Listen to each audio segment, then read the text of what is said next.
तो एक बहुत महत्वपूर्ण पॉइंट लेकर आया हूँ। ये जनरल साइंस भी हो सकता है और इलेक्ट्रिकल मशीन का तो बहुत इंपॉर्टेंट पॉइंट्स हैं ये।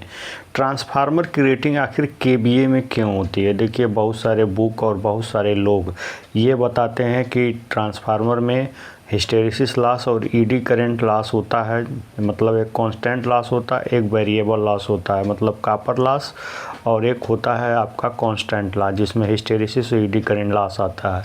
तो कांस्टेंट लॉस वोल्टेज पे डिपेंड करता है और वेरिएबल लॉस करंट पे, इसीलिए केवीए में होती है। तो ये बेटा 100% गलत है, गलत कॉन्सेप्ट आपने पढ़ा है, सीखा है। देखिए, अगर ऐसा होता तो इंडक्शन मोटर में भी ये दोनों लॉसेस होते हैं।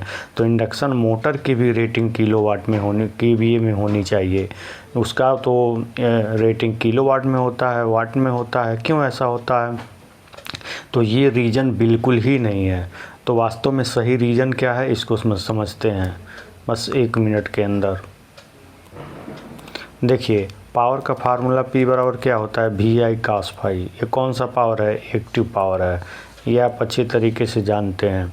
तो होता क्या है कि ट्रांसफार्मर का खुद का कोई पावर फैक्टर नहीं होता है। ये जो cos phi है, ये ट्रांसफार्मर के खुद का नहीं है, स्वयं का नहीं है। किसका है? ये लोड का है। लोड का मतलब जो इलेक्ट्रिसिटी कंज्यूम करता है। जैसे अगर आप रेसिस्टिव लोड लगा दिए, मतलब बहुत सारे बल्ब, फिलामेंट लैंप आप कनेक्ट कर दिए, तो पावर फैक्टर यूनिटी हो जाएगा। अगर आप इससे मशीनों को जोड़ दिए, मतलब इंडक्टिव लोड दे दिए, तो पावर फैक्टर लैगिंग हो जाएगा। अगर आप इसको ट्रांसमिशन लाइन से जोड़ दिए, मतलब कैपेसिटिव लोड दे दिए, तो पावर फैक्टर आपका लीडिंग हो जाएगा। इसलिए ट्रांसफार्मर का खुद का पावर फैक्टर नहीं है, लोड के पावर फैक्टर पर डिपेंड कर रहा है। तो ये cos phi इसका नहीं है, तो इसको हटा दीजिए, तो बना क्या? VI। V मतलब V और I मतलब एम्पियर, VA। अगर बोल्ट को हम किलो बोल्ट में ले लें तो हो जाएगा KVA।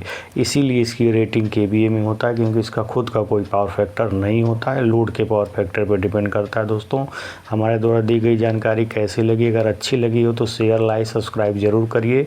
फॉर मोर वीडियोज़ के लिए धन्यवाद।